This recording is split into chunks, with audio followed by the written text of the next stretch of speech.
Hello everyone, Assalamualaikum. Isang magandang araw po sa ating lahat. Isang panibagong araw. Another day, another vlog. Have a good day everyone.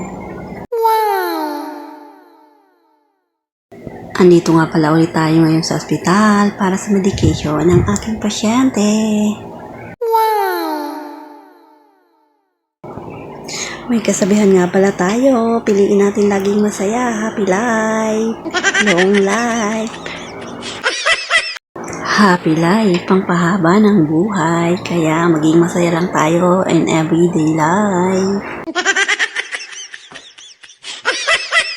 May kasabihan nga pala tayo, kung gusto mong maging masaya, huwag kang malulungkot, charot.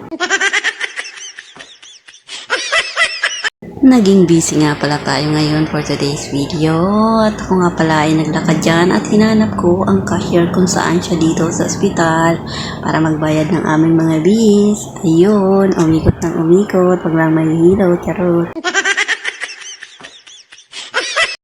At akin nga palang napansin ang pasilidad ng ospital na ito ay tunay naman. Kako, ang sarap-sarap naman ng hangin, fresh air, inshallah.